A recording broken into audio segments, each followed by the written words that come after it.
Mě všichni chodci závidí, když v neděli mě uvidí, mě nezastaví vůbec nic, jedu slunci vstříc.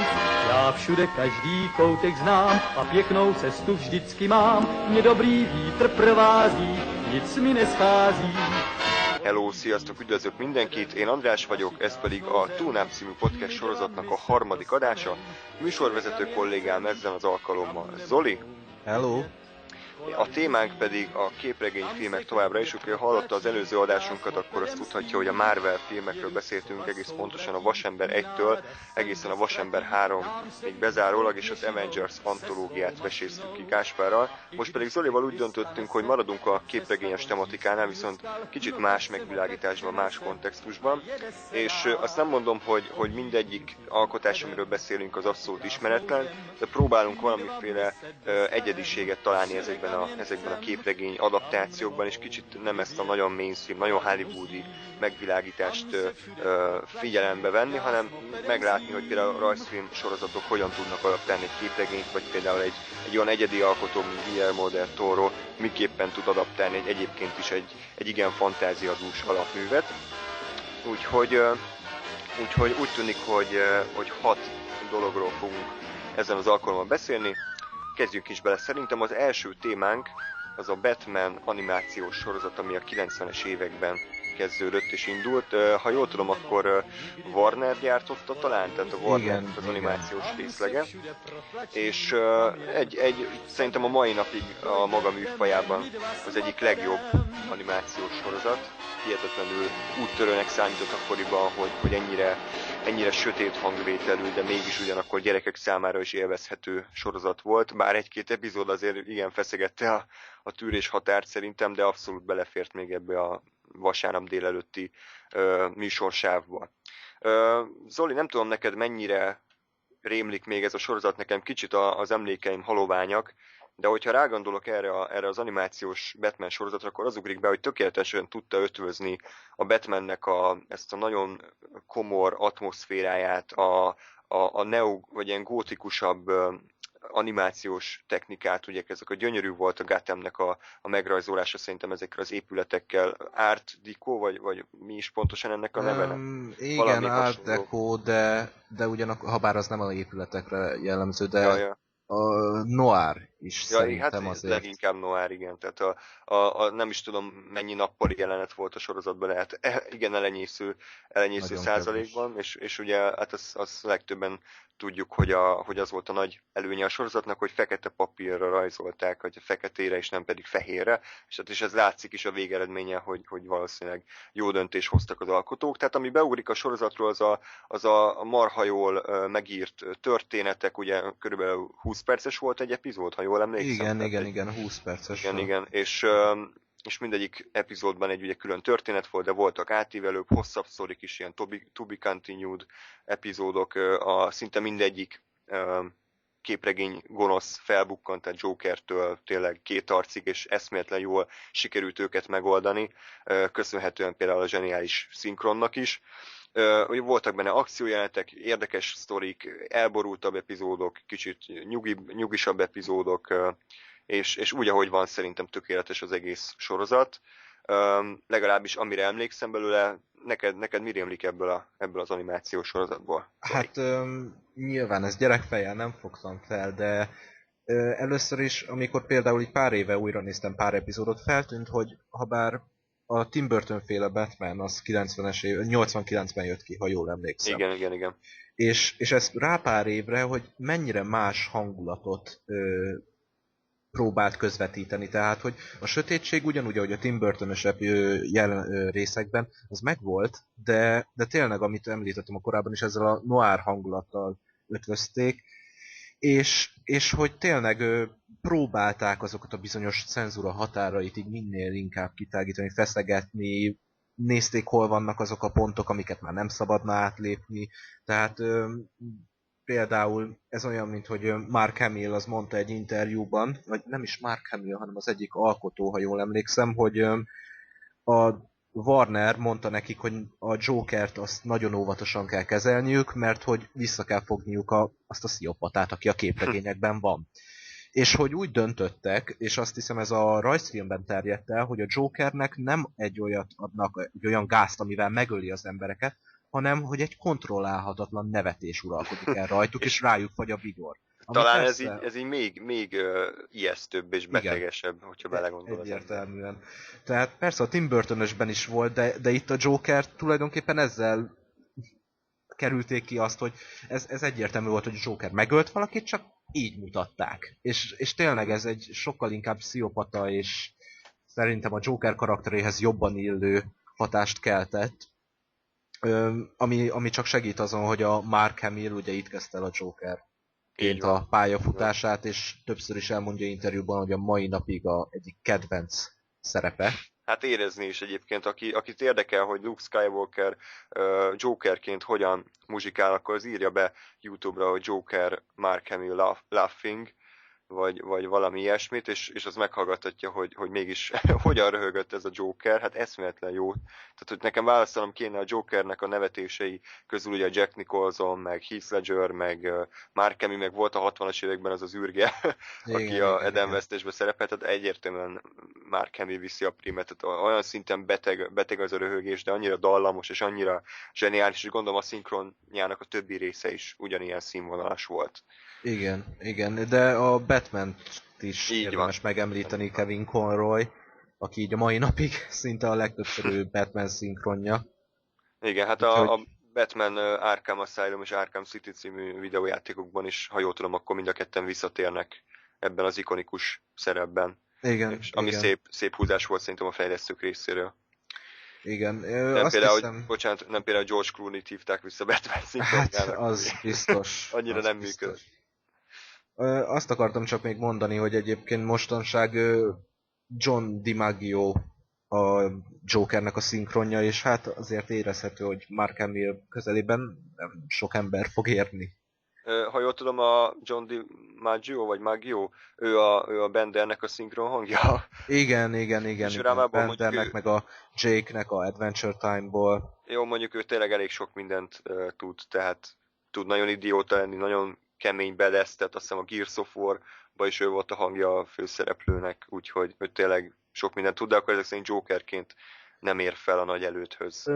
Valójában hát a Under the Red Hood című ilyen másfél órás animációs filmben tűnt fel, Batman filmben, Jokerként, és ahhoz a Jokerhez jobban illet, mert de abban alapból úgy mutatják a Jokert, mint egy sokkal nyugodtabb, visszafogottabb, és sokkal inkább azt a csendes, gyilkos hatását keltő Jokerként jelenik meg, ahhoz jobban illik, de alapvetően tekintve, hogy a Joker karakterét hát szerintem ahány alkotó annyiképpen fogják fel. Igen. A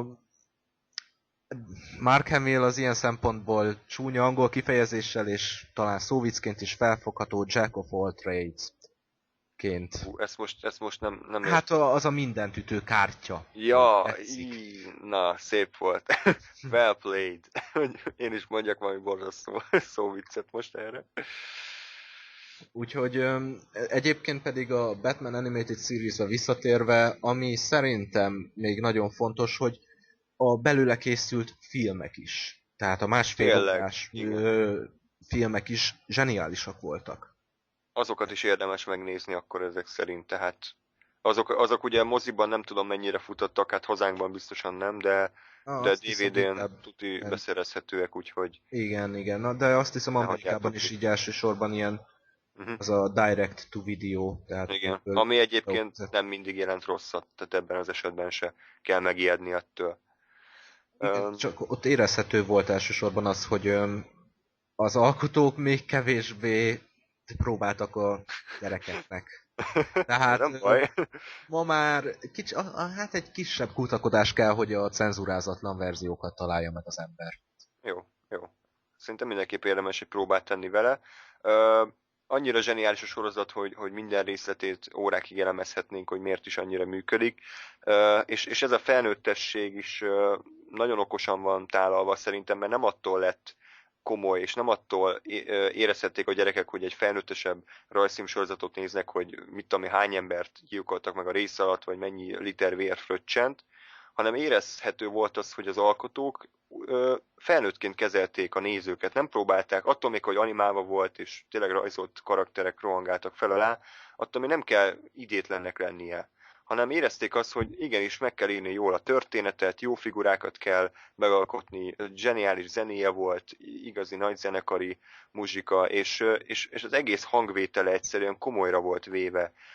Persze amennyire komolyan lehet venni a Jokernek az idétlenkedéseit, de az is a maga beteg módján nem ment át soha ilyen degeneráltságba, úgyhogy nekem ez az, ami leginkább tetszett a sorozatban, hogy egyszerre tudott a felnőtteknek és a gyerekeknek is szólni, fantasztikusan tudták ötvözni a két korcsoportot, szerintem. Igen. És ezek után még szomorúbb, hogy gyakorlatilag a rajzfilm az érettebb, mint az utána készült filmek, leginkább ugye a Mindörökké Batman és a Batman és Robin, amik gyakorlatilag ténylegesen ilyen iszonyatosan idétlenségbe fulladtak, és nagyon szomorú azt látni, hogy egy rajzolt alkotás az felnőttesebben tud hozzáállni a témához, mint egy élőszereplős film. Igen, pedig ugye azt hinné az ember, hogy fordítva van. De sajnos ez szerintem a sorozatokra is igaz. Tehát ami utána következett a Batman from the Future, vagy Batman Beyond, attól, hogy amerikai vagy európai a néző, az is még úgy, ahogy éretten, igaz, egy kis cyberpunk környezettel megtoldva, de éretten kezelte a témát, de amik utána jöttek, The Batman, vagy most megy ez a Batman a bátor és vakmerő, ami gyakorlatilag ilyen one-linerek sorozata, és egyszerűen szinte komikus, ilyen 50-es évek. Valószínűleg azt is akarták elérni, de a Animated Series óta egyik Batman rajzfilm sorozat sem volt annyira sokszínű, és talán az, hogy legszélesebb közönséghez szóló, szerintem. Így van. Úgyhogy még egyszer ajánljuk a sorozatot, nem kell attól tartani, hogy felnőtt fejjel nem tudjátok esetleg annyira élvezni, mint gyerekként, hiszen Zoli és én is újra néztünk belőle jó pár részt, és ennek ellenére ugyanúgy tudtuk élvezni, hanem még jobban, mint gyerekként, hiszen jobban tudtuk értékelni azokat a finomságokat, amiket fiatalon esetleg nem tudtunk annyira észlelni. Tehát a sorozat akkor az a Batman, 92-ben indult és 95-ig tartott, ez is hát ez egy jó pár epizód, úgyhogy és akkor, ahogy Zoli mondta, a filmváltozatokat se hagyjátok ki, hiszen azok is abszolút minőségiek. Ja, és ugye hát Danny Elfman klasszikus főcímzenéjéről ne is feledkezzünk meg, úgyhogy aki hangulatba akar kerülni, az YouTube-ra írja be, hogy Batman, mit tudom én, cartoon theme, vagy valami hasonló szöveget, és akkor abszolút vissza repít bennünket a 90-es évek elejére. Nem is tudom, a Cartoon Network-ön ment talán? Cartoon Network, igen, mert emlékszem, hogy még angolul néztem én kiskoromban. Mennyire jó volt, úgyhogy még egyszer ajánljuk. Mi pedig... Bocsánat, még egy dolgot megemlíthetek gyorsan. Persze, amit elfelejtettem. Olyan sikere volt ennek a sorozatnak, hogy még a képregényekhez is adott plusz karaktert. Nevezetesen Joker szerelmét, vagy tényleg, hát partnerét. Tényleg, igen, valóban őt a sorozatba hozták be, ugye? Tehát, hogy igen. Na, és milyen jó karakter, tehát nagyon-nagyon. Hát a mai és az a jó, hogy már ott lefektették az alapokat kettőjük kapcsolatának, igen, tehát bizarr. Nagyon bizarr, és a Joker láthatóan soha nem tiszteli. És ez a rajzfilmben sokszor fizikai formában is megjelent. Ma már ilyet nem lehetne látni. Köszönjük a gyengén megfogalmazást. Hát igen. Persze, hát mindenki azt lát bele, amit akar. Nyilván, ha valaki nagyon ilyen éres szájú. Pofon vágja többször, hát, ellöki többször, így értem. Gondoltam, hogy valami hasonló van szó, tehát azért a szexista hozzáállás az nem mintha érezni lehetne a sorozaton, de aki ezt akarja belelátni, az tegye. Legfeljebb magának árt vele, a saját szórakozásának. Úgyhogy akkor szerintem lépjünk tovább a DC tájáról. Nem vagyok annyira képben a dolgokban, de a Hellboyt, mintha Vertigo? Szerintem... Hülyeséget mondok, nem mindegy. Tehát azt tudja, hogy nem első vonalas DC, mert nem hozták össze a Hellboyt sose a Batmanékkel. Vagy ha igen, akkor az ilyen nagyon ilyen különleges alkalommal. Tehát most a Hellboy filmekről beszélünk, nem annyira hosszan, mert egyikünk memóriája sem a legfényesebb.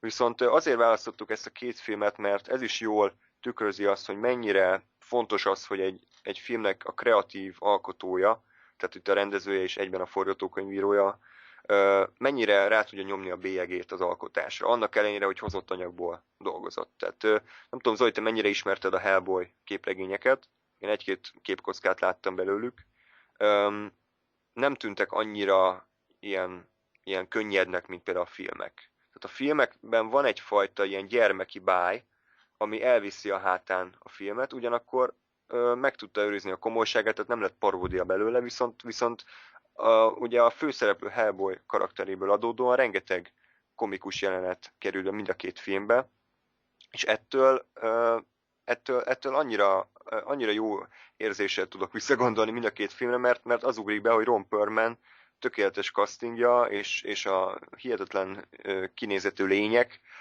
azok valamennyire egyedinek nevezhetők ebben a képregény, és leginkább a szuperhős filmek panteonjában. Mit gondolsz erről, Zoltán? Hát szerintem a Hellboy az a baj, hogy igen, ahogy említetted, én nem olvastam a képregényt. Pár képkocka az megvan, nyilván a jóval kontrasztosabb, és ezt az egyet is Del Toro rendezte? Azt Igen, már nem igen. tudom. És ő is írta mind a két részt. És úgy érzem, hogy ezt nyilván nem tudta visszaadni, pedig ezt lehetne, de ez nem egy olyan probléma, amit a filmnek a számlájára fel kell írni. Tehát a Del Toro az úgy állt hozzá a nyersanyaghoz, hogy egy saját világot adott magának. Mint például Tim Burton a Batmanekkel, szerintem. Így van, ez egy jó példa. Tehát, hogy Tim Burton is annak ellenére, hogy azért érezni a stúdió hatását az eredeti Batmannél, de annyira érezni azt is, hogy Tim Burton keze rajta van. Nagyon, nagyon szeretem azt a filmet, pontosan miatt, mert ilyen fura, bizarr keveréke lett a két világnak, de nagyon működött, és talán emiatt a Batman visszatért kevésbé szeretem, mert ott a Tim Burton túlságosan előtérbe kerül, de ha jól emlékszem, akkor neked pontosan emiatt tetszik a Batman. Igen, mert akkor még Tim Burton rajongó voltam. Mondjuk így. Ez nagyon szomorúan hangzott. Figyelj, lehet, hogy jó a Frankenweenie. Hát, Nem? Nézzük majd meg. a nyersanyag, mármint az eredeti nem tetszett belőle, igen, sajnos. Hát, ha a Disney biztos feldobta. Jó. Érzem a szarkazmust a hangon. Jó, igyekeztem. Na, de térjünk is vissza a Hellboyra. Most ne a Frankenweenie-ről beszéljünk. Szerinted miért működik ez a Hellboy? Tehát, hogy ránézésre egy totál gagyi kinézetű főszereplő, aki osztja az egysorosokat, amik leginkább direkt ilyen gagyinak vannak megírva, viszont talán pont ettől működnek, hogy tényleg ilyen gyermeki az egész. És mitől működhet mégis ez a film ilyen Dark Knight-ok mellett, amik ugye halál komolyan veszik magukat, és úristen, milyen nagy drámák folynak végig. És akkor itt van ez a film, vagy itt van ez a két film, és olyan szinten, most bocsánat a kifejezés, de leszarja ezeket a új hollywoodi sablonokat, hogy az öröm nézni. Igen. Ahogy te is mondtad, pontosan attól lesz egyedi, hogy az ilyeneknek nem hódol be. Tehát, hogy nem akar egy olyan hős teremteni, aki szinte emberek fölött álló félisten, hanem akármennyire is egy démonról van szó, sokszor szerintem sokkal emberibb, mint a legtöbb szuperhős filmben a köpenyesek. Igen. Tehát, hogy megvannak ugyanúgy a problémái, és itt most nem azt kell elképzelni, hogy esetleg ilyen Spider-Man 3-hoz hasonlóan Imo Parkerről beszélünk, vagy hasonló. De... Köszönöm, hogy felemlegetted, most rémálmai lesznek újabb egy hétig. Imo Parker. Elnézést. Semmi gond. De valahogy tényleg ugyanúgy hibázik. És itt most nyilván nem olyan hibákról van szó, mint az ilyen klisés megoldás, hogy ő azt hitte, hogy jót tesz, de aztán a film második felében kiderül, hogy pont ezzel játszott a gonosz kezére, hanem olyan apróságok, hogy egy háztető átugrása. És nem ugrik át, és leesik, és egy kézzel megkapaszkodik, és felhúzza magát, és liheg. Szerintem ez egy olyan pillanat a filmben, ami ugye a legjobban alátámasztja azt, amit én most mondani akarok. Tehát egyszerűen Hellboy sokszor olyan, mintha egy hormonzavaros tinédzser lenne szerintem. Abszolút, ilyen hisztis gyerek néha, tehát annyira jó nézni, hogy ezt a trabális, kigyúrt, vörösfejű szörnyeteg úgy viselkedik, mint egy hisztis óvodás, aki nem kapta meg a cumis üvegét, vagy a sütiét. Annyira jó. És jó éppen néz. ezért jót tesz szerintem neki a mellékszereplők is. Igen, Tehát, igen. kiegészítik. Az hogy hívják azt a halat? A éb, azt Éb, hiszem. hát ez marha jó. Az ketten együtt. Tehát nem csak a színek, hanem egyszerűen tényleg így a személyiségük is, hogy megértik egymást, de két ellentétes pontról beszélünk. Igen, igen, igen. Hellboy a forrófejű hisztis, ahogy te mondtad, épp pedig a kis hideg, kalkulál, folyamatosan intelligens, talán ezt is lehetne mondani, Hát mert abszolút. nyilván Hellboy is valamilyen szinten intelligens, csak épp az inkább az olyan egyetemi. Igen, hát Hellboy ugye előbb lő, utána kérdez, épp pedig pont fordítva. Ő előbb tárgyal is utána. Előbb tárgyal, és utána esetleg akkor akcióba lép. De ettől jó, és ettől egészítik ki egymást. Úgyhogy aki esetleg nem látta a Hellboy filmeket, és mondjuk így idegenkedett tőlük, hogy mi az a baromság, annak mindenképpen ajánljuk. Főleg, hogy a második részt ugye hát jól beharangozták, hogy inkább Magyarországon forgatták, nem mintha olyan sok látszódna a magyar tájakból, de azért olyan büszkeséggel tölti el a magyar embert, amikor látja ezeket az eszméletlenül jól kidolgozott maszkokat, bábokat, a trollpiacos jelent, az zseniális, ez sok hülye lény, és ez is a Del Toro fantáziáját dicséri szerintem, és a trükkökhöz való hozzáállását, hogy nem minden CGI-jal oldott meg, nem az, hogy akkor megbízta a animátorait, hogy akkor tessék, itt van a vázlat, és akkor rendereljétek le, hanem igenis azt mondta, hogy jobban néz ki egy lény, hogyha meg van csinálva valódi anyagból, és ez nagyon tetszett, hogy ténylegesen megépítették azokat a bábokat. Nagyon-nagyon tetszett, és az első részben is tele van ilyennel. Tehát ott is a legtöbb, persze az ilyen nagyobb szörnyeket nyilván meg kellett animálni, de abszolút jól sikerült az átmenet szerintem az animáció és a valódi trükkök terén. Úgyhogy akciójelentek rendben vannak, karakterek, a történet az egyetlen, amivel szerintem bele lehet kötni kicsit a filmekben, annyira nem emlékezetesek és alapvetően elég sablonosak, tehát jön a gonosz, meg kell menteni a világot, kb. Ennyi, közben pedig magánéleti problémákkal kell foglalkozni, de a Hellboy filmeket nem csak a történetük miatt érdemes nézni, hanem a világért, a karakterekért, és hát természetesen a főszereplőért. Úgyhogy nem tudom, van még valami, amit szerinted érdemes elmondani, vagy lépjünk tovább?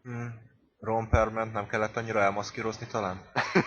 Igen, és egyébként az is tök jó, hogy a Ron Perlman is mennyire szereti ezt a figurát, annak ellenére, hogy utálta a sminkelést, és volt valami sztori, nem tudom pontosan idézni, de valami kisfiú talán rákos volt, és a Hellboy volt a kedvenc karaktere, és hát nagyon, nagyon akar találkozni az igazi Hellboy, és Ron Perlman igenis vette a fáradtságot, hogy több óra sminkelés után elment a kisgyerekhez, és ott pacsizott vele, meg fényképezkedtek, csak azért, hogy mert jó fejség. És ez nekem az ilyenek tetszenek, amikor tényleg nem az látszik, hogy most csak azért vállalt el, meg kellett a lóvé, mert mondjuk azért Ron Perlman nem nevezhető a listás hollywoodi sztárok közé, főleg az ilyen, mi az Isten volt, az a Nicolas Cage-es boszorkányvadászat, meg ilyen filmekbe szerepel. De tényleg öröm nézni azt, hogy valaki ténylegesen szereti azt, amit játszik. És egyébként az abszolút átjön a filmekből, hogy mindenki jó kedvel van ott, és nem arról van szó, hogy na, akkor húzzunk le még egy bört erről a képregényről, hanem igenis kreatívak voltak az alkotók, és vették a fáradtságot arra, hogy igenis ötleteket tegyenek a filmünkbe. Úgyhogy elsősorban emiatt ajánljuk a filmeket. A következő témánk az újfent egy animációs sorozat, amiről leginkább Zoli tud beszámolni nektek, hiszen ő kompetensebb a témában. Én bevallom őszintén egy résznek körülbelül 10 percét láttam, tehát tényleg abszolút nem akarom itt osztani az észt, viszont nagyon érdekesnek tűnt az alapján. Ez pedig a Spawn című animációs sorozat, ami, ha jól tudom, szintén a 90-es években... Igen. Hát 2 évig, így 90-es évek végén tulajdonképpen. Értem. Nagyon-nagyon hiánypótlónak éreztem, miközben néztem, hiszen a Spawn az mindig is híres volt arról, hogy egy rendkívül érdekes és nagyon jó alapötletet vonultatott fel, a képregény is legendásan zseniális, nem tudom pontosan mennyi száma van, de ez a Todd McFarlane-nek kreálmánya, és nem készült belőle még jó filmadaptáció. És annyira örültem, miközben néztem ezt a rajzfilmet, hogy igen, ezt így kellett megcsinálni. Úgyhogy át is adom a szót akkor, hogy pontosan miért is működik ez a sorozat, és miért is érdemes belenézni egy átlagos képregény vagy filmrajongónak. Akkor itt megragadnám a szót, és eleve megemlítem, hogy Spawn alkotója, ugye? A Image Comics alatt jön ki, a Todd McFarlane. Todd McFarlane pedig, hát ő már a 80-as években, azt hiszem 80-as években feltűnt, nevezetesen azzal, hogy nagyon sokáig a pókemberes vonalon ő írta a Venomot. Oh. És már ott érezhető szerintem, hogy ő ahhoz a hősi, nem tudom, hogy lehet-e a 80-as éveket nevezni képregények szempontjából bronzkornak, de hogy ő egy nagyon eltérő karaktereket alkotott ezektől a megszokott, hősies archetipusoktól. Tehát ő mindig belevitt egy kis sötét hangulatot, egy kis brutalitást, persze szigorúan a határok között maradva a Marvel ezt nem engedhette meg, habár Venom mindig azzal fenyegetőzik, hogy megeszi valakinek az agyát, de erre nyilván soha nem kerül sor. Na most, amint a Spawn kijött képregényként, ott érezhetően ezek a határok megszűntek. Teljes szabad kezet kapott, és ha jól emlékszem, már a harmadik számban azt hiszem tulajdonképpen Spawn-t annyira agyonverik, hogy mindene látszik. Tehát bordáktól kezdve leszakadt kéz hasonló. Az durva. Sőt, ha már itt tartunk, már az első számban ugye meglátjuk, hogy Spawn milyen a maszk alatt, nevezetesen egy szétégett hulla. Nem túl szép, szívderítő látvány. És éppen ezért a Spawn az a 90-es éveknek sokan ma már úgy mondanák, hogy ez egy ilyen mennyire hardcore cím, de egy üdítő színfoltja volt, még ha az üdítő furán is hat ebben az esetben. Na most a sorozat viszont éppen ezért volt sokkal jobb, mint a film. A film azt hiszem 98-as, nem vagyok már benne biztos. Hát mondjuk annál a filmnél ne haragudj, hogy belevágok a szavadat, annál kb. Minden jobb, nem? Tehát az nem csak mint Spawn adaptáció bukott meg, hanem mint önálló film. Az olyan szinten minősíthetetlenül rossz volt, az főleg, tehát egyszerűen nem bírtam végignézni azt a filmet. Kegyetlenül rossz volt. Nálam ilyen Batman és Robin színben. Hát igen, sajnos. Az a baj, hogy a Spawn alapvetően, ha úgy vesszük, olyan, mintha az ember a Faustot keverné a szuperhősökkel. Hát szerintem legalábbis. És ez nem lehet olyan hülyén hozzáállni, mint ahogy ők álltak hozzá. Ebben nem lehet egy gyerekmesét csinálni. Ez annyira adja magát a komolyabb hozzáálláshoz, hogy nem tudom miért próbálkoztak vele. Biztos, mert látták, hogy ott van az a bohóc, és akkor ez biztos nagyon vicces lesz. De hát nem volt az. De ha eleve belegondolunk, hogy ez a bohóc tulajdonképpen mi is az ereje, nevezetesen, hogy átalakul Violator-ré, ami ugye egy ilyen óriási szörny. A filmben egyébként valamiért az állkapcsát kicsit úgy visszavették, de az mellékes. És igen, épp ez a baj, hogy a film viszont tele van lassításokkal, olyanokkal, hogy nekivágja a falnak, és ő lecsúszik, nem is lecsúszik, inkább szinte lezuhan. És nem egy 2 méteres falról beszélünk, hanem egy 30 centivel a föld fölött nekivágja és lezuhan. És ilyenekkel van tele a film, és a sorozat viszont ezeket elhagyja. Sokkal inkább arra megy rá, amiről a képregények szóltak. Egyébként mondtad, hogy nem tudod mióta tart, hát a Spawn az még a mai napig tart a képregény, de a legújabb vonal, amit vett, az senki nem szereti egyébként. Ezt mellékvágányként megemlítem, tehát a főszereplőt kiírtották, hasonlók, mindegy. És viszont a képregény az tényleg nem is tudom, mondjuk így, most csak hozzáveszek valamit, mondjuk az első 50 szám, nyilván annál is több, mindig arról szólt, hogy a csata nem volt egy olyan fontos központi eleme. Sokkal inkább a dialógusok, a monológok, a Spawn interakciója a világgal, ahogy senki nem fogadja be, tényleg nem csak Faust, talán még egy minimális Frankenstein szörnyét is bele lehet látni. És a sorozat inkább ezt az oldalt erősíti, tehát eleve egy kontrasztos alkotásról beszélünk, és akkor most, hogyha az ember elképzeli, ahogy a Spawnnak csak a sötétben világít a szeme, a színei alig látszanak már, mint a ruházatának a színe, és végig arról beszél, hogy ő miért jutott erre a sorsra, és hogy nem emlékszik semmire, miközben a bohóc, mint egy kis balvállán szereplő ördög formájában szinte beszél arról, hogy neki el kell fogadnia a sorsát, és hogy ezt ahova jutott, ennek ő maga az oka. Tehát tényleg, elnézést, picit itt belegabajodtam. A film az egy képregény hőst csinált belőle, míg a sorozat az sokkal inkább egy képregény antihős, már ha lehet így mondani. Hát ez így jóval érdekesebb, szerintem, mint az, hogy most megcsinálják egy átlagos hőst. Tehát nem is tudom, hogy lehet erre ráerőltetni erre a figurára ezt a szerepet. Hát igen, izzadságszagúnak tűnik. Abszolút, abszolút. Ha jól emlékszem, a filmben azt hiszem így az eredet történet az hát kimaradt. Tehát a képregény többször rámegy arra, hogy amikor ő élt, nagyon nem volt egy jó ember, hogy úgy mondjam. Nem.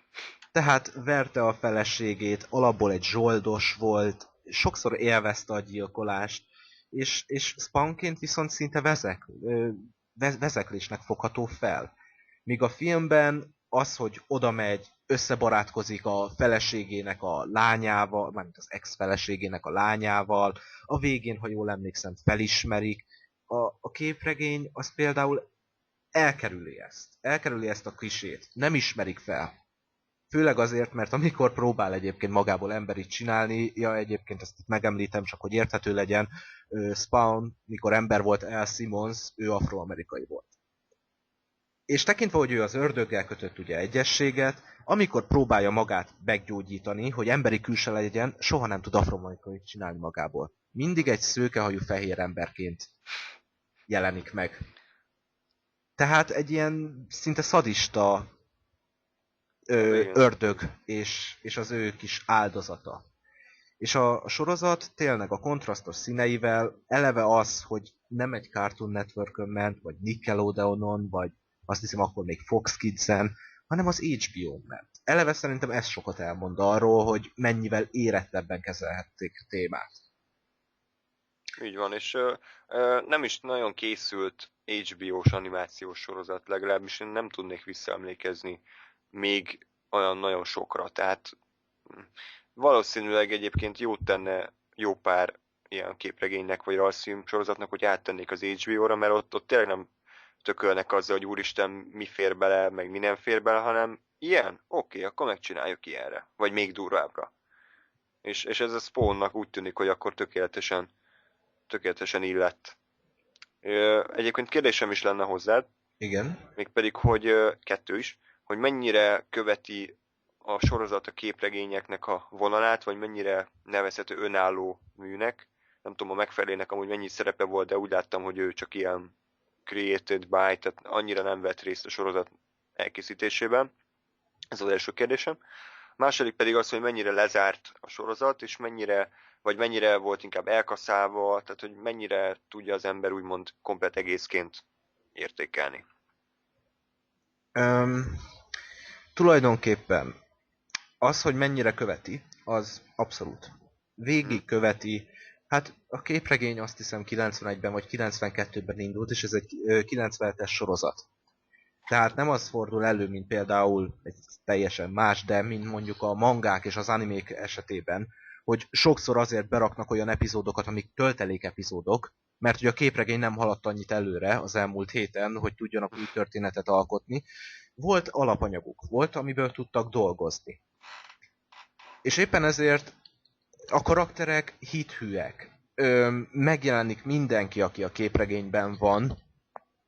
Spawn ugyanúgy például, mert ha jól emlékszem, a filmben ez kimaradt, Spawn ugyanúgy a hajléktalanok között talál menedékre. Igen, ironikusan a hajléktalanok az egyetlenek, akik egyébként befogadják, úgy is, hogy látják, hogy milyen a maszk alatt. Ez igen, egyébként társadalomkritika szempontjából is elég érdekes üzenet. Persze nem kell nagy dolgokat belelátni, de azért így érdekes ezt így hallani. Tehát a képregényt abszolút autentikusan, hithűen és tisztelettel követi. Na most, viszont tekintve, hogy a képregény az, mint említettem, a mai napig fut.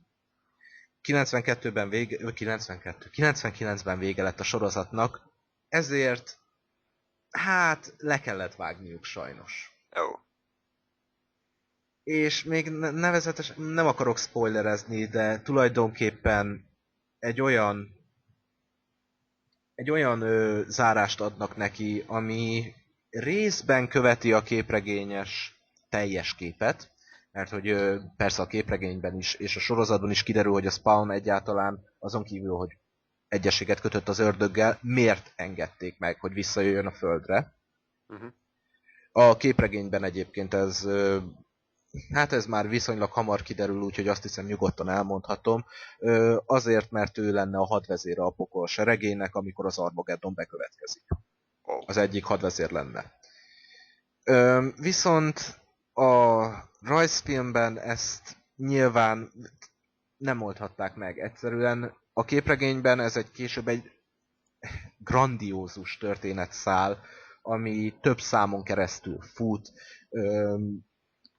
Tulajdonképpen a végén már szinte ilyen háborúba torkollik az egész, és a rajzfilmben viszont ezt nem tehették meg, mert 3 évad, és egyszerűen az nem elég annyira. Még hogyha egy epizód, ha jól emlékszem, 30 perces is volt.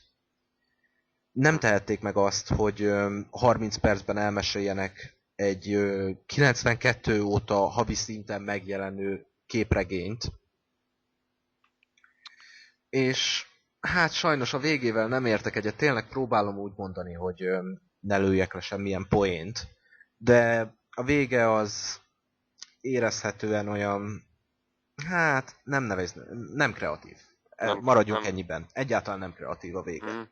Hát az sajnos. A szomorú, de azért nem vállalhatatlan, ugye? Tehát nem. Semmi olyan nincs, mint mondjuk a filmben. Ha erre gondolsz. Jó.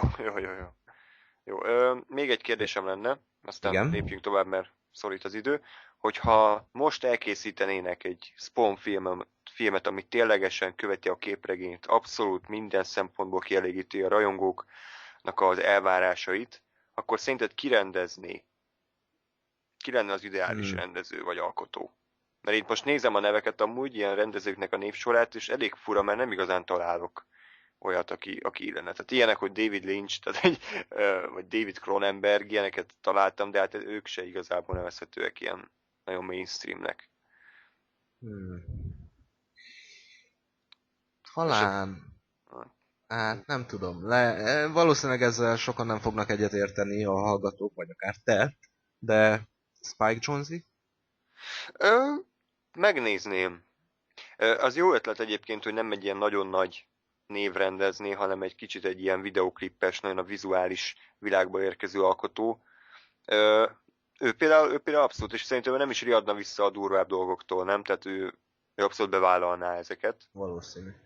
Úgyhogy, ő például egy tök jó választás. Vagy esetleg Sam Raimi, aki lehet, hogy kicsit amúgy viccet csinálna belőle, de én örülnék neki, hogyha végre egy olyan képregényfilmet rendezne, ami nem annyira bugyuta, mint a Pókember filmek, amik a maguk módján amúgy működtek szerintem, de én megnézném, hogy kicsit egy ilyen dárkosabb vonulatban ő hogyan muzsikálna.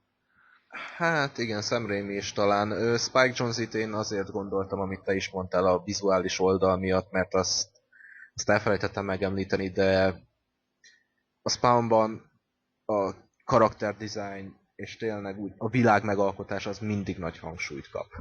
Nem véletlen egyébként, hogy gyakorlatilag a Spawn miután sikeres lett a képregény, McFarlane létrehozta a Spawn Toys nevű játékkiadót. Hát nem játék, figura, akciófigura, ha úgy tetszik. És nem sokáig tartott ez az akciófigura pontosabban, mert egy idő után már szobrokat csinált. És azok mindig mesteri pontossággal ki vannak dolgozva. Nem mozgathatóak, tehát ő is érzi, hogy a vizuális oldal mennyire fontos a képregényeiben, és tényleg a karakterek megalkotása. És Spike Jonze-t ezért mondtam, pontosan a videoklippes múltja miatt. Igen. Úgyhogy nagyon jó választás. Hát nem tudjuk, hogy ő történetmesélés szempontjából mennyire tudná a filmet jól megoldani, hiszen a jól tudom, akkor csak vagy nem is, hát hülye vagyok, csomó nagy játékfilmje van, de ami leginkább követi ezeket a hollywoodi sablonok, az a Where the Wild Things Are, ugye, ahol igen, a vadak várnak, ami annyira nem működött elvileg, én nem láttam, tehát nem akarom úgy lehúzni, de az is kicsit olyannak tűnt, ami így, tehát vizuális szempontból csillagos ötös, de a történetet annyira nem. Nekem tetszett a Where the Wild Things Are egyébként, ahol a vadak várnak. Ja, igen. Arra gondolsz. Igen. Nekem tetszett, de azt megértem, hát megértem a kritikát, amit mondanak róla. Tehát felnőtteknek túl egyszerűen van megfogalmazva, a gyerekek viszont nem értik az igazi üzenetét. És ezzel abszolút egyetértek, de neked is ajánlom egyszer, érdemes megnézni Jó. szerintem. Tehát gondolom, akkor jó forgatókönyvvel azért ő is tudna kezdeni valamit, és Valószínű. elsősorban. Csak ne az új Spawn-t adják neki oda. Hát nem lenne rossz, ha amúgy megfelelően elvállalná a forgatókönyv megírását, mert az lenne a legigazibb álom. Úgyhogy, Hát persze, értem, csak jó, ennyi, a képregényből ennyi spoiler belefér, mert én abszolút nem ajánlom az új Spawn. L. Simmons, ugye, aki Spawn volt, egyik számról a másikra egyszer csak úgy dönt, hogy megöli magát. És Spawn nem tudja megölni magát, ehhez képest ő levágja a fejét és meghal. Nagyon kreatív. És egy új Spawn kerül a helyre, aki nem is halott. Nincsen semmi olyan múltja, ami miatt vezekelnie kéne. Egy élő ember, és szinte szuperhősként, így páncélként kerül rá a Spawn ruha. Tehát ez szinte szembeköpése a képregénynek. Ezért mondom folyamatosan, hogy a Spawn-t akarják megfilmesíteni, mert az pont, hogy semmiben nem különbözne szerintem a mai mainstream képregény adaptációktól. Értem. Jó. Hát akkor reméljük, hogy ők is hallgatják ezt az adást, és ezt szerint fognak eljárni a filmkészítés során. Vagy megkérdezik, hogy milyen nyelven beszélnek. igen. Valószínűleg ez fog igazából megtörténni. Nos, kicsit húzunk bele. A következő film az a Kick-Ass, magyarul Haver, fantasztikus fordítás. Igen. Ez is képregény adaptáció meglepő módon, és ha jól tudom, akkor egyszerre készítették a filmet, és egyszerre írták a képregényt, tehát nagyon egyben volt a kettő. Tehát a forgatókönyv gyakorlatilag egy az egyben a képregénnyel egy időben készült el, és ez nagyon érezni a filmmel, hogy nagyon egyben van, nagyon jó a tempója, de abszolút képregényes, ugyanakkor az egyetlen negatívum, amit szoktak emlegetni a filmmel kapcsolatban, de nekem pont emiatt tetszik, van a filmben egy nagyon éles váltás, amikor a kicsit önmaga paródiájából és ebből a kacsingatós, utalgatós feelingből átállunk a viszonylag komolyabb részére. Tehát gyakorlatilag a filmnek az utolsó 20-30 percében igenis komoly dráma zajlik. Tehát amikor most mindenki látta a filmet, vagy aki nem, annak akkor óvatosan spoilerezek, tehát amikor a főhős bajba kerül, akkor ott már nem igazán utalnak úgymond ilyen ismertebb képregényekre, vagy nem csinál magából viccet a film, hanem igenis azt mondja, hogy ezt innen már komolyan kell venni. És sok ember számára ez nem működött. Nem működött az, hogy miért van az, hogy egy órán keresztül poénkodik magán a film, aztán hirtelen vált. De nekem nem tudom, valamiért tetszett ez a váltás, és egyedinek tartottam. Viszont maga a film ugye arról szól, hogy lehet a mi világunkban egy szuperhős. Hogyan működhet az, hogyha egy tini srác egyszerűen csak kitalálja, hogy ő egy szuperhős lesz, és a bűn ellen fog küzdeni. És nagyon, nagyon jó kis görbetükör volt szerintem ez a film, így az amerikai társadalomra, egyébként a mi kultúránkra, erre a képregényes beállítottságú kockákra, nördökre. Nagyon, nagyon jó kis film volt, jó zenékkel, jó színészekkel, Nicolas Cage egyik legjobb alakítása így a 2000-es években. És... Értek? Hogy? Egyetértek. Ja, igen. Tehát azért a Wicker Man-nél, meg ilyen borzalmaknál egyértelműen jobb. És a film számomra nagyon jó kis kreatív akciójeleneteket nyújtott, tehát csomó jó ötlet volt benne vizuális szempontból, és nagyon egyben volt a film. Ennek ellenére mégis ugye sokan leúzták, és kritikailag és anyagilag se volt akkora siker, mint azt várták az alkotók, de hát nagy örömünkre készül a folytatás, és idén fog elkészülni a film, amiben többek között inkább Jim Carrey, csak kinyögtem a nevét, a Jim Carrey is szerepelni fog, úgyhogy valószínűleg ez is garantálja azt, hogy inkább megint visszatérnek ez a viccesebb, karikírozóbb vonalhoz. Tehát, Zoli, mi volt a véleményed a Haverről? Mennyire jött be? Nekem tetszett, őszintén szólva. Úgy ültem le elé, hogy nem vártam tőle sokat, de pont emiatt az elején megtalálható üdítő jelleg miatt engem magába szippantott a film. Tehát ugyanúgy, ahogy amit beszéltünk korábban a Hellboy esetében, egyáltalán nem úgy akarja beállítani a főszereplőt, mint egy hőst. Pontosabban, hát jó, de végül is igen. De nem úgy teszi. Persze az a film elején gyakorlatilag, amikor a Kick-Ass először próbál hősködni, hát leszúrják és kórházba szállítják. Tehát, hogy igen. Ezt azért nem nevezném túlzottan eredményes hősködésnek.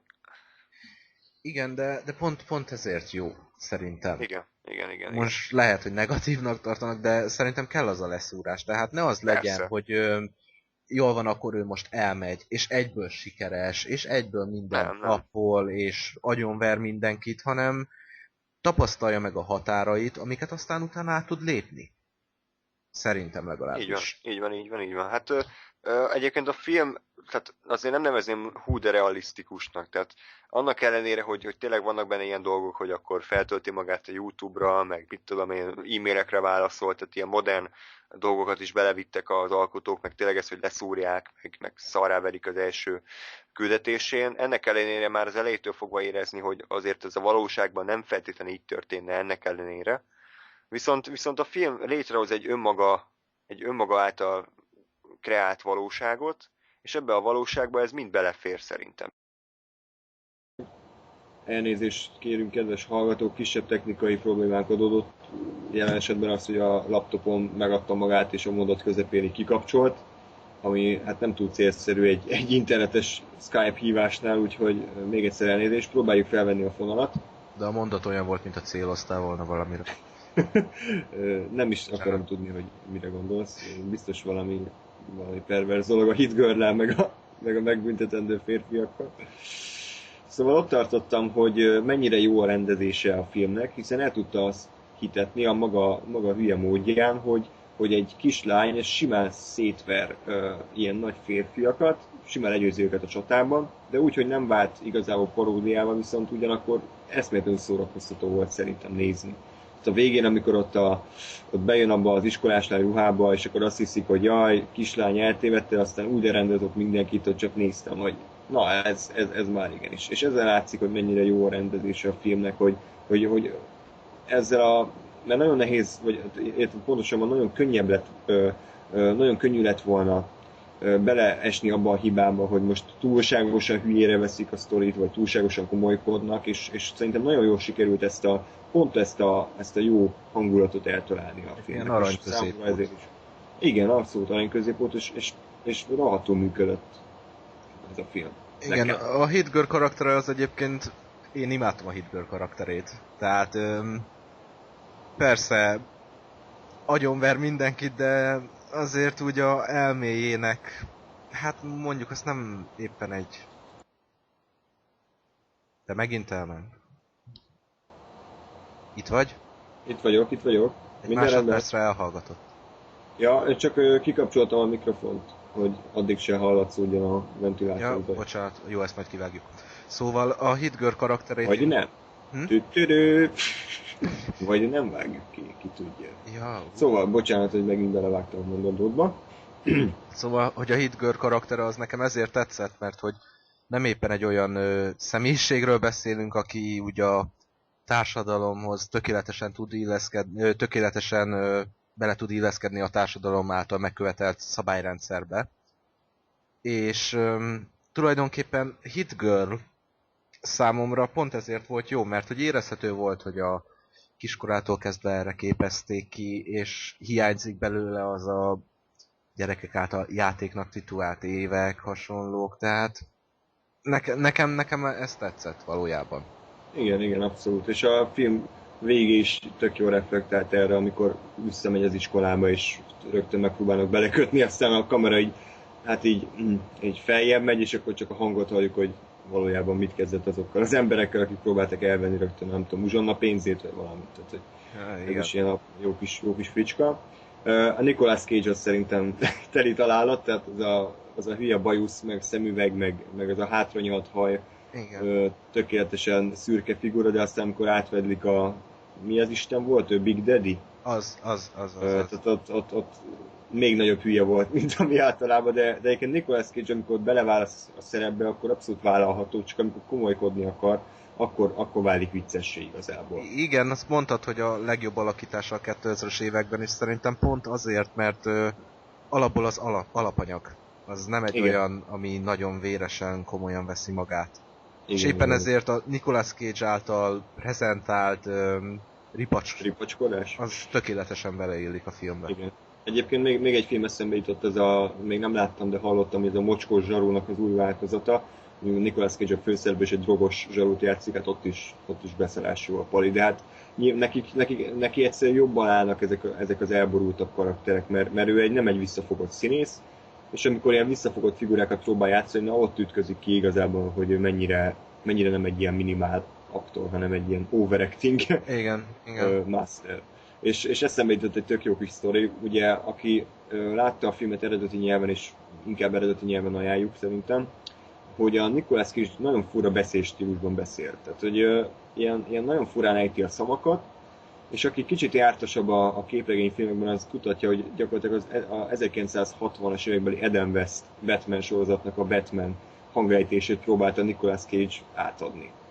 És ezzel ugye semmi gond nem lenne, hiszen tök jó kis utalás, mert ő is ilyen Batman-szerű jelmezben nyomul.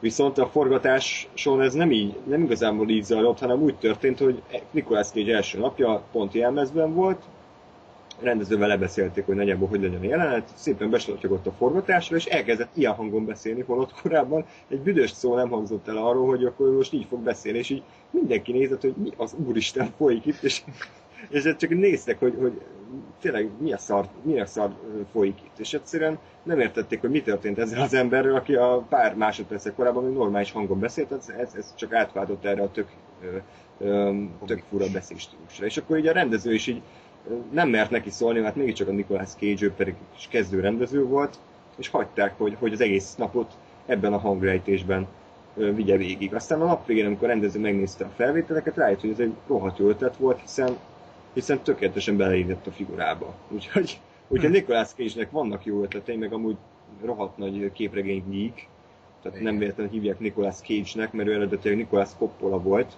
de aztán mivel annyira szereti a Luke Cage című képregény figurát, ezért átvette ezt a Cage nevet. Furának tartom, hogy Luke Cage-et szereti egyébként, de... Hát nem nagyon ismerem egyébként Luke Cage-et, Luke Cage-et a mai napig azzal amiatt kritizálják, hogy a mai napig egy sztereotíp fekát játszik a képregényekben. 70-es években tűnt fel, akkor pimp volt. Hát lehet, hogy Nicolas Cage is ilyen pimpnek látja magát, és ezért próbálta így ilyen badass pimpként beharangozni magát a filmbizniszbe. Hát érdekes, és egyedi választás mondjuk. Igen. Úgyhogy, nagyon szép megfogalmazás volt, azt hiszem. Köszönöm. Tehát a Kick-Ass az egy nagyon-nagyon jó működő film. El tudom képzelni, hogy valakinek idegesítő lehet, hiszen nagyon egyedi stílusa van, nagyon pörög, néha nagyon gyermeteg poénjai vannak, és a vér is rendesen folyik benne, tehát nem fogták vissza magukat.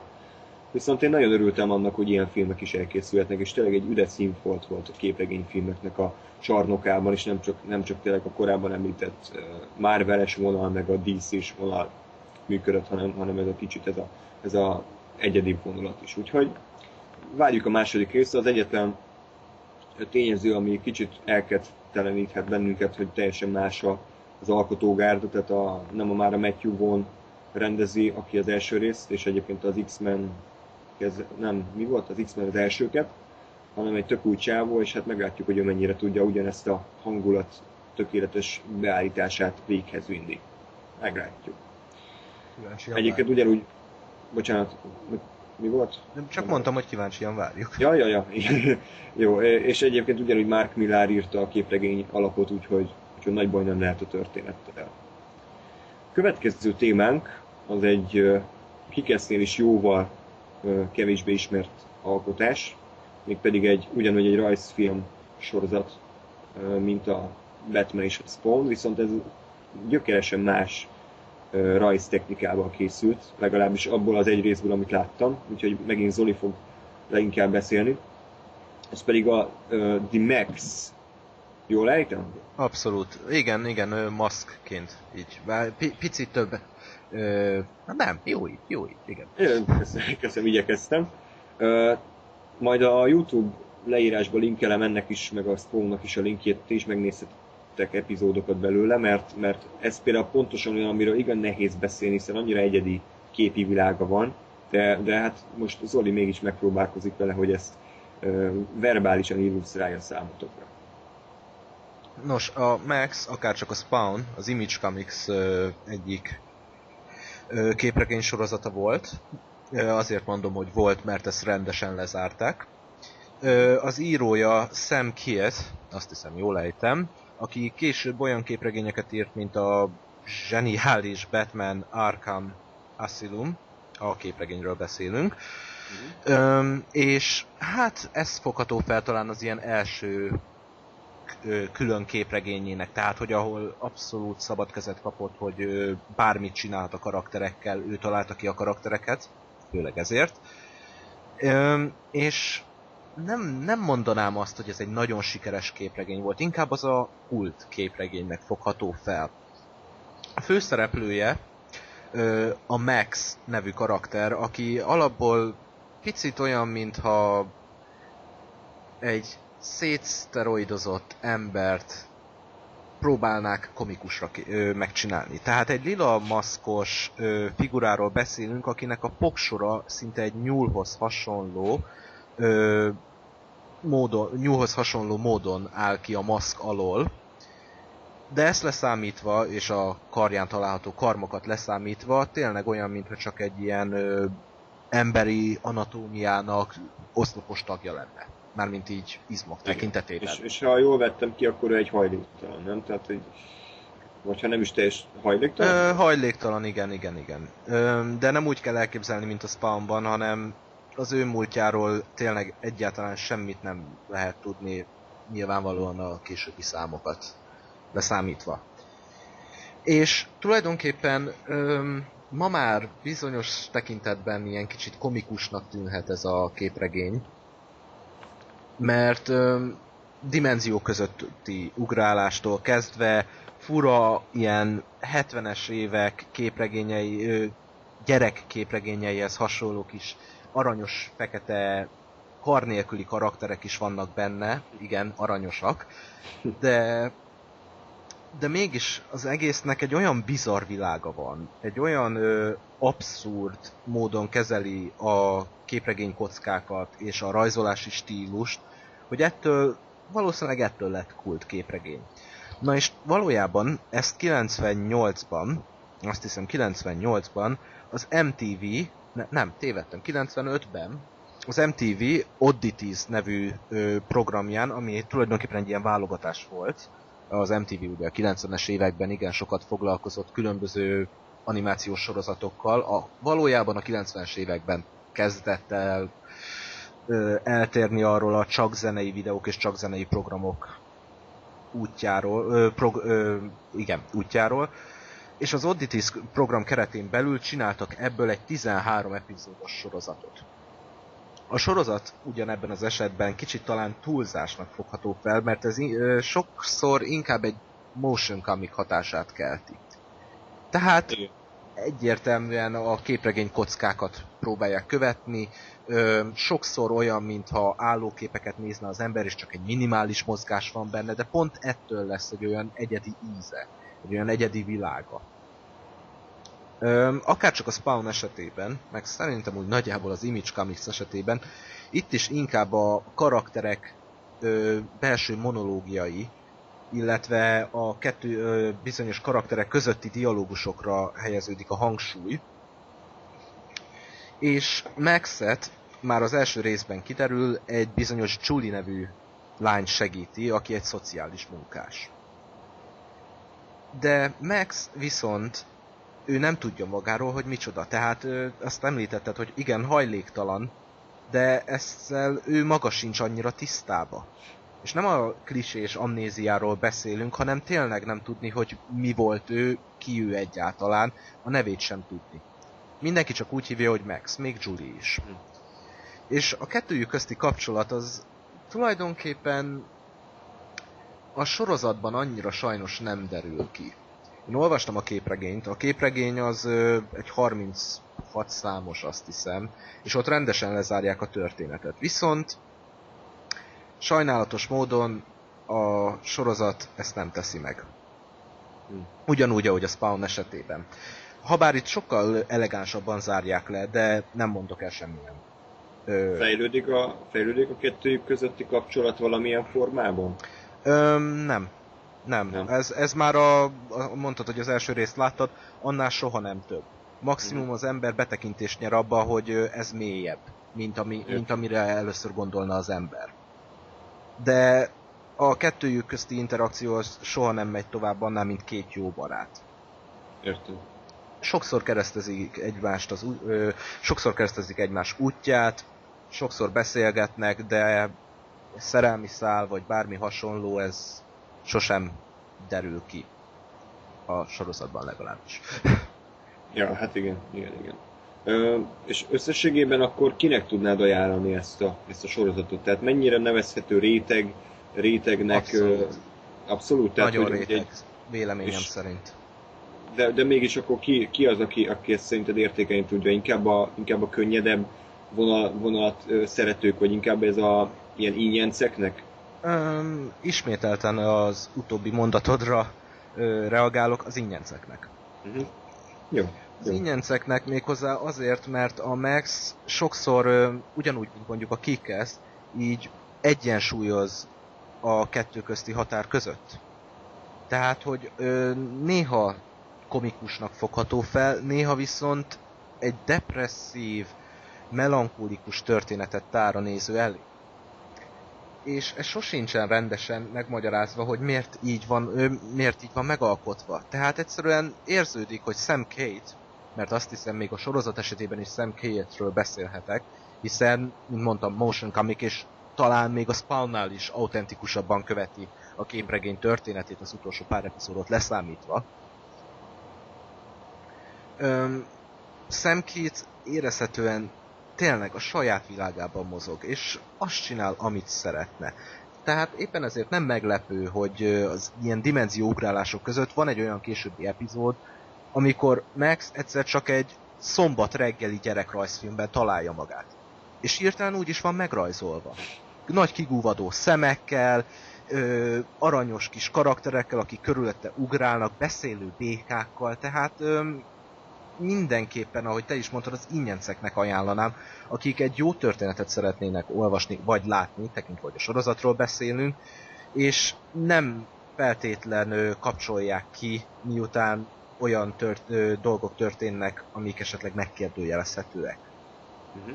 Jó. Szerintem amúgy abszolút kedvet csináltál hozzá, tehát egyébként, hogyha esetleg nem tudnátok elképzelni, hogy ez a motion comic érzés hogyan működik, akkor mindenképpen akkor nézzétek bele majd a linkbe, amit megtaláltok a YouTube leírásban. Egy epizódot nem egy nagy dolog végignézni, ha jól tudom, akkor 10 perces egy epizód, legalábbis amit én láttam, az 10 perces volt, és már abban a 10 percben is annyi vizuális ötlet volt, és annyira érezni lehetett, hogy ténylegesen a képregényhez hű a megvalósítás, hogy nem kell attól tartani szerintem, hogy itt nagyon bele dumáltak volna a rajzfilm sorozatnak az alkotói a képregényhez képest, vagy megváltoztattak volna egy-két dolgot. Úgyhogy emiatt ajánljuk elsősorban, hogy egy ilyen kis, ténylegesen egy ilyenc falat, ez a Max. És akkor lépjünk tovább az utolsó témánkra a mai nap, ez pedig a Scott Pilgrim vs. The World című film, és egyben képregény. Én nem olvastam sajnos a képregényt, jól tudom, a hazánkban már megjelent az összes száma, ugye? Igen. Jó, tehát hogyha valakit az érdekelne, akkor gond nélkül be tudja szerezni. Viszont a film sajnos hatalmasat bukott, mind nemzetközi, mind pedig az amerikai mozikasszáknál, és sajnos ez nem tudom egyébként, hogy miért történt. Lehet, hogy ez a geek közönség annyira nem moziba járó, vagy nem tudom, rossz volt a marketingje a filmnek, de sajnos egyáltalán nem nevezhető sikeresnek. Pedig én úgy gondolom, hogy az utóbbi évek egyik legszórakoztatóbb filmje. Tehát én amikor visszaemlékszem tényleg az utóbbi pár év mozis látogatására, akkor mindig beugrik ez a Scott Pilgrim, hogy egyszerűen hihetetlenül jól szórakoztam a film alatt. Elképesztő ötletkavalkád, kreativitás, zseniálisan időzített poénok, magában ragadó, tehát tök egyszerű történet, és annyira szerethető az egész film, hogy talán ebben a listából, amit itt most végig vettünk, ez a film áll hozzám a legközelebb. Még a Kickesnél is jobban tetszett, valószínűleg azért, mert a Kickesben tényleg kicsit ilyen lórugásszerű ez a hangulatváltás, míg a Scott Pilgrim abszolút azt a stílusát viszi végig, amire az első pillanat, első másodpercétől jelen van. Úgyhogy elképesztően jó filmnek tartom, viszont ez is annak a része, annak a film sorozatnak a része, amihez kell egyfajta geek beállítódás. Tehát nyilván annak is vagy élvezhető, aki egyáltalán nem lát bele ebbe a kultúrába, viszont úgy, hogy az elképesztő mennyiségű utalás, ami a filmben megtalálható, valamennyire átjöjjön a nézőnek, nem árt, hogyha van egy kis múltja ebben a videójáték, meg képregény világban. Igen. Említetted, hogy mitől lehet az, hogy sikertelen, mi okozhatta. Nekem egyébként erre van egy nagyon jó elméletem. Persze, hogyha megoszthatom. Persze. Gondoljunk bele abba, mondtad, hogy ez úgymond a geek közönségnek szól. Na most tudjuk jól, hogy ők igen kritikusak szoktak lenni az adaptációkkal. Tehát míg tegyük fel egy X-Men film a mainstream közönségnek megfelel, mert ők leülnek és jót szórakoznak anélkül, hogy ismernék a történetet. Pont ez a baj, hogy akik viszont a képregény rajongói, azok túlzottan jól ismerik a történetet, és úgy érzik, hogy elárulták őket azzal, hogy szinte ilyen nézőbarátibbá tették. Na most tekintve, hogy a 2000-es években ez szerintem nagyon erősen megjelent, nevezetesen az, hogy sokszor szabadon kezelték a képregényekben futó történetszálakat, úgy érezték, hogy nem akarják még egyszer megégetni a kezüket talán a Scott Pilgrimmel. Ez nem lehet esetleg? De abszolút ez is közrejátszott. De viszont annyira szomorú ez. Ironikus, igen, hogy ez viszont pont, hogy tökéletesen átadja a képregény szellemiségét, és meg... Igen. És szomorú vagyok, mert egyébként a rendező Edgar Wright-ot imádom, tehát mind a Shaun of the Dead, mint pedig a Hot Fuzz kedvenc filmjeim között van, legalábbis a vígjátékok terén is, és annyira érezni, hogy mennyi kreativitás szorult abba az emberbe, és rossz azt látni, hogy egy ennyire szívmelengető filmben, mint a Scott Pilgrim, ami tényleg senkinek nem árt, és csak is azért készült el, hogy szórakoztassa a nézőt, ennyire nagy érdektelenségbe futott bele. De hát mindegy, ez van, ezt meg kell emészteni, szerencsére mindenki ennek ellenére megnézheti a filmet és véleményezheti, mert még hogyha moziban ki is hagytátok, szerintem otthon mindenképp érdemes megpróbálni a megtekintését, hiszen a poénok mennyisége az gyakorlatilag megszámlálhatatlanul sok. Tehát gyakorlatilag minden sok szerintem. Hát szinte igen, tehát ez se tökéletes film, és hogyha most akkor átérhetünk a negatív részére, az, hogy rohadtul tömény. Nagyon. Tehát egy jelenetben olyan mennyiségű poén, utalás, gag, képi, verbális humor van, ami szinte már ilyen feldolgozhatatlan. És hogyha az ember nem úgy ül le elé, hogy ezt most mind befogadja, akkor könnyen idegesítővé válhat számára a film. És én azt kell mondjam, hogy így, hogy tudtam, hogy mire ülök be, és egy idő után én is megszoktam a filmnek a tempóját. Ennek ellenére éreztem azt, hogy mégiscsak 110 perc, és ez a 110 percnek minden egyes másodperce maximum fordulatszámon pörög. És néha úgy érzem, hogy a kevesebb az bizony több lett volna, tehát hogy mondjuk nem, tehát a történet ugye az, hogy Scott Pilgrimnek meg kell küzdeni a szerelmének a 7 ex-ével, és én például nem bántom volna, hogyha 7 helyett mondjuk csak 5 ex maradt a filmben, annak ellenére, hogy nyilván a képregény rajongói vasvilággal lázadtak volna a moziszínházak előtt, de szerintem nem ártott volna a filmnek, hogyha még feszesebb tudna lenni, de gondolom te is erre céloztál a film negatív részével. Igen. én is szeretem a filmet, ne értsétek félre, de tény, hogy egy idő után nagyon tömény. Tehát, hogy már túl sok. És az ember, amikor először nézi, akkor tűnik ez fel a leginkább, mert másodszor már tudja, hogy mire számít, és tisztában van vele, hogy milyen hosszú, mennyire tömény, és akkor már szerintem második nézésre befogadó talán. Nekem elsőre is nagyon tetszett. Nekem is abszolút. De amikor másodszorra néztem már itthon a szobám melegében, akkor sokkal jobban szórakoztam rajta. Pontosabban nem, az elsőre is jól szórakoztam rajta, de másodszorra már a végén is ugyanúgy tudtam szórakozni. Mert elsőre tényleg már... Egyszerűen elfárad az ember. Igen. Egy idő után. Igen, sajnos. És amit mondtál, hogy lehetett volna 5 gonosz ex, mert így is nagyon sokat vágtak le a képregényhez képest. De pont ez a jó, hogy a Scott Pilgrim úgy vágott le belőle, hogy nem gyalázta meg az eredetit. Na. Ezért mondtam, hogy a szellemiségét tökéletesen átadja. Na hát ennek nagyon örülök. Mert ezek szerint akkor te olvastad a képregényt, ugye? Igen. Az egészet. A film számomra legnagyobb pozitívuma, ami egyben negatívuma is, hogy ennyi elképesztő mennyiségű poén van benne. Tehát egyszerűen olyan szinten dobálja rád az újabbnál újabb gégeket, hogy kizár dolog, hogy legalább egyen ne röhögnél fel mondjuk percenként.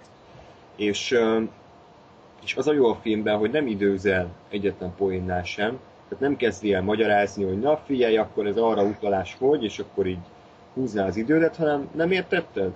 Nem baj, talán a következőt majd érteni fogod. Vagy lemaradtál egy poénról, talán második nézésre majd feltűnik.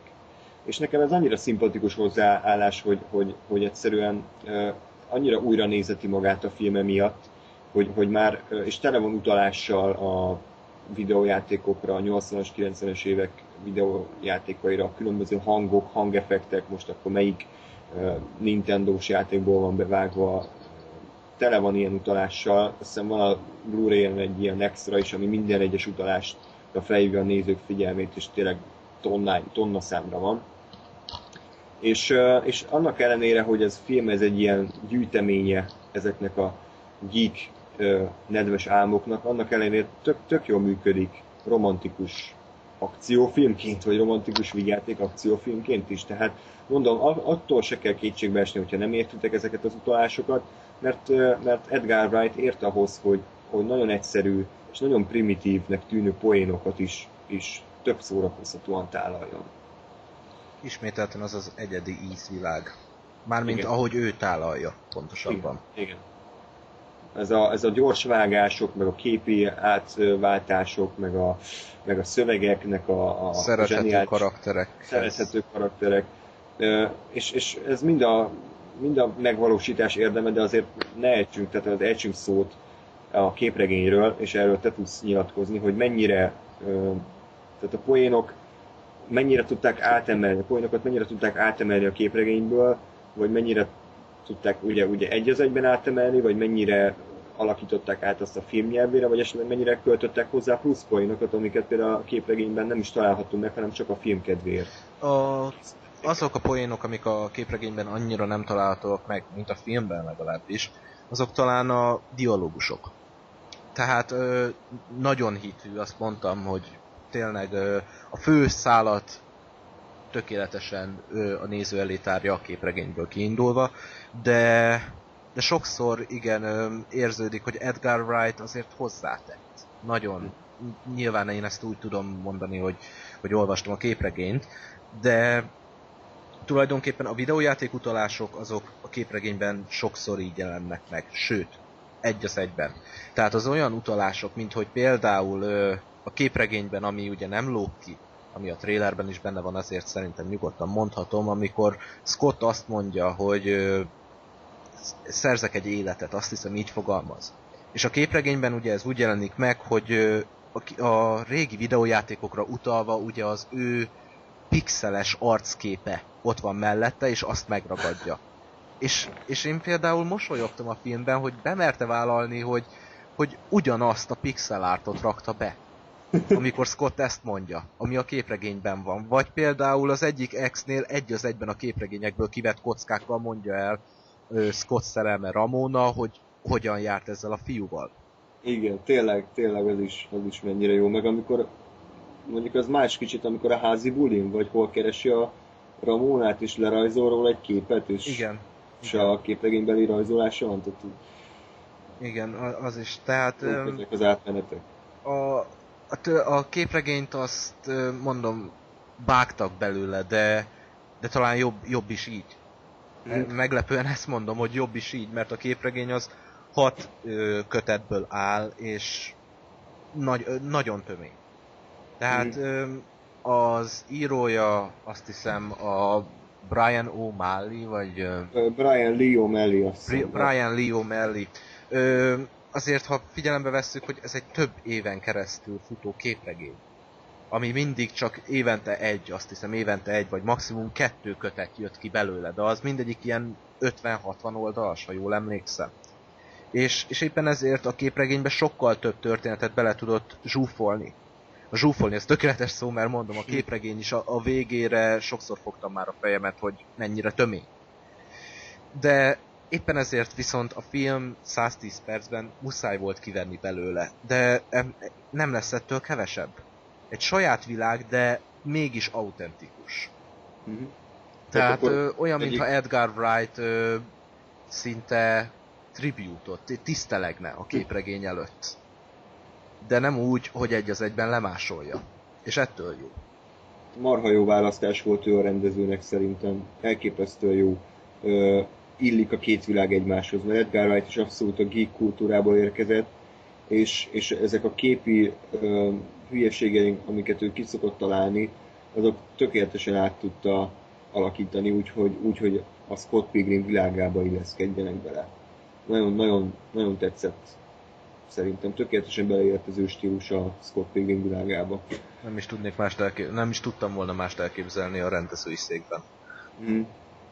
Abszolút jó. Nem is tudom, el tudunk-e még bármit mondani.